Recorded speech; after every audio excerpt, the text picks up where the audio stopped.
6 মাস পরে ক্যান্সারে মারা যাবে, তাই স্ত্রীকে ডিভোর্স দিয়ে দিল। কিন্তু স্ত্রী সেটা জানতো না। শুনে যান। ডিভোর্সের পরে আমার স্বামী আমাকে একটা চিঠি দিয়ে বলল, মারিয়া, আজ থেকে 6 মাস পরে চিঠিটা পড়বে। আমি বললাম, লাগবে না আপনার চিঠি। যেখানে আপনি আমাকে জোর করে ডিভোর্স দিলেন সেখানে আমি চিঠি নিয়ে কি করব? প্লিজ চিঠিটা নাও, এটাই আমার শেষ অনুরোধ। ইচ্ছে না থাকা সত্ত্বেও চিঠিটা নিয়ে ব্যাগে রাখলাম, শুধুমাত্র স্বামীর মন রাখতে। সবাই বলতে পারেন ডিভোর্স কেন হলো? আসলে প্রশ্নটা আমারও, কেন সে আমাকে ডিভোর্স দিল? কি এমন অপরাধ করেছিলাম আমি? তো ডিভোর্স হওয়ার পরে যখন বাসায় আসতেছিলাম তখন লক্ষ্য করলাম আমার স্বামী আশিক কেন জানি কান্না করছে।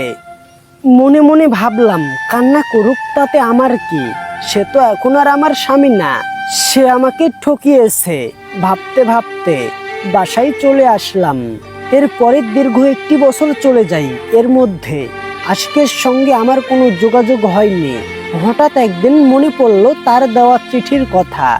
মুহূর্তেই ব্যাগ থেকে চিঠিটা নিয়ে পড়তে লাগলাম। চিঠিতে লেখা ছিল, প্রিয় মারিয়া, আমাকে ক্ষমা করে দিও। তোমাকে ডিভোর্স দেওয়ার কারণে খুব ইচ্ছে ছিল তোমাকে নিয়ে সুখের একটা নীড় বাঁধব, কিন্তু সেটা আর হলো না। স্বপ্নই থেকে গেল। তুমি জানতে চেয়েছিলে না আমি তোমাকে কেন ডিভোর্স দিলাম? তাহলে শোনো, আমার ব্লাড ক্যান্সার ধরা পড়েছিল। আমি আর মাত্র 4 মাস বাঁচব, তারপরে আমার মৃত্যু হবে। কথাটি শোনার পরে আমি কি করব ভেবে পাচ্ছিলাম না। সবকিছু অন্ধকার হয়ে গেল। ভাবলাম, তুমি যদি এই কথাটা জানো তাহলে আমার থেকেও বেশি কষ্ট পাবে। আমি চাইনি তোমাকে কষ্ট দিতে, যার কারণে ইচ্ছাকৃতভাবেই তোমাকে ডিভোর্স দিয়েছি, যেন তুমি আমাকে ঘৃণা করো, আমাকে মন থেকে মুছে ফেলো। জানো মারিয়া, তোমাকে আমি অনেক ভালোবাসি। তোমাকে ডিভোর্স দেওয়ার পরে আমি অঝরে কান্না করেছি, কিন্তু কিছু করার ছিল না। আমার চোখে দেখা তুমি শ্রেষ্ঠ নারী, তোমার মতো কাউকে পাইনি। যদি আবার পুনর্জন্ম হতো তাহলে আমি আবার তোমাকে চাইতাম, কিন্তু সেটা তো সম্ভব না। ভালো থেকো আমার শখের নারী। মৃত্যুর পরে আকাশের তারা হয়ে তোমাকে পাহারা দিব। ইতি তোমার ডিভোর্সের স্বামী সবুজ।